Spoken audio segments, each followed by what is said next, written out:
Hello, and welcome to the virtual conference stand for the Lib Dem Friends of Palestine. My name is John McHugo, and I'm introducing our stand because I was the first chair of the Lib Dem Friends of Palestine when it was set up in 2005. These days I write history books about the history of the Middle East. In my career I was a lawyer working in many Arab countries, and I studied Arabic and did research into medieval Islamic studies at university before I began my career.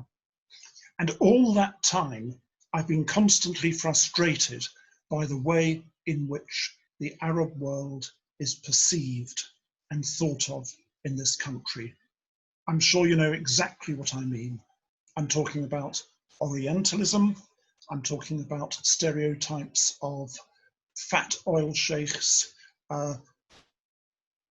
suicide bombers, etc., etc.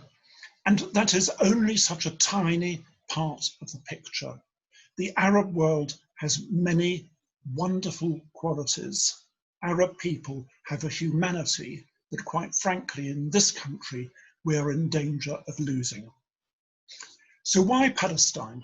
There'll be many people who say Palestine gets too much attention as an issue.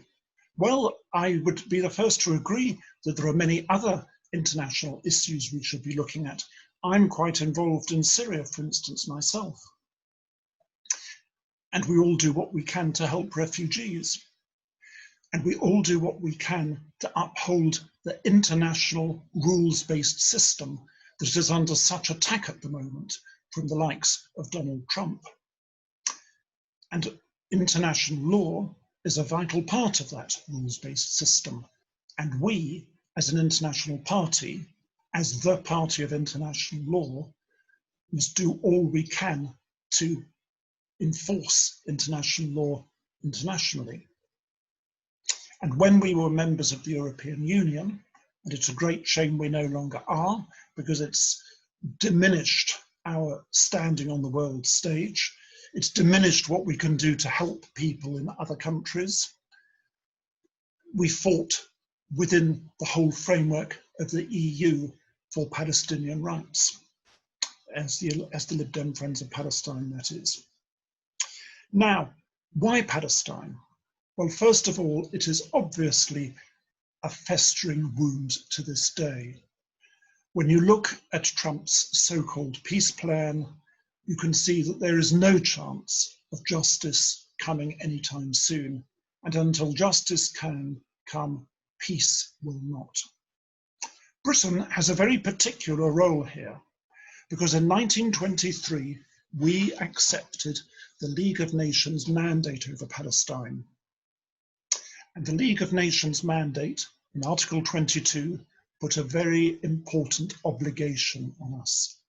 We undertook a sacred trust of civilization towards the Palestinian people. That's what the wording said. A sacred trust of civilization to uphold their rights to development and ultimately to independence.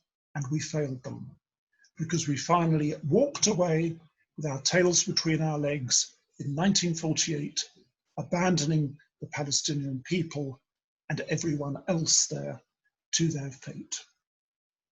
Well, pigeons sometimes come home to roost. When Osama bin Laden started his terrorist operations, the first organization he set up was called the International Alliance Against Jews and Crusaders. And more recently, we have what is known in Arabic as Daesh, which we call the so-called Islamic State. And you know how dreadful and wicked that organization has been, and you know the horrible crimes it has committed. But it uses the lack of justice for the Palestinians as a tool in its recruitment. And the same goes for the late Osama bin Laden and Al-Qaeda, which is still around, by the way. So if we want stability in this world, if we really believe in internationalism, we have to think about the plight of the Palestinians and do whatever we can within the framework of international law to put things right. And that means a peace treaty between the sovereign state of Israel and a sovereign state of Palestine. Now, Israel is a sovereign state. It is a member state of the United Nations. It has the rights that go with that, and it is entitled to its rights in international law, just as every other state is, every other people, and in fact, everybody is. But the Palestinians' rights have to be acknowledged, and at the moment, they are not. And that is why we fight for them within the framework of the Liberal Democrat Party. Two achievements I'd like to mention as a result of our lobbying. In 2009, after Operation Cast Lead, you remember that Israeli indiscriminate attack on Gaza, we persuaded the party conference to pass a resolution calling for all EU trade privileges with Israel to be withdrawn until such time as the siege of Gaza was ended. And as you know very well, I suspect, the siege of Gaza is a war crime because it is a collective punishment. And Israel is still the occupying power for the purposes of international law, which means that ultimately it carries responsibility for the welfare of the people of Gaza.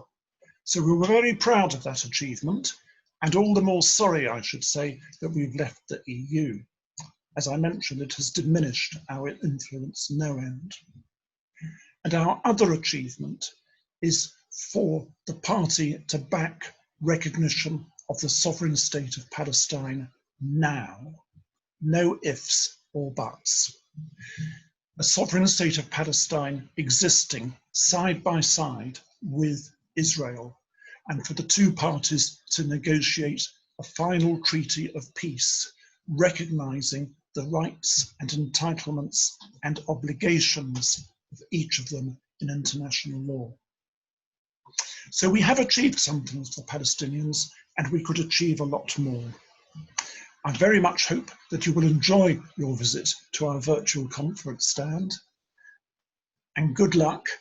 And I very much hope that if you're not already a member of our party, you will join us.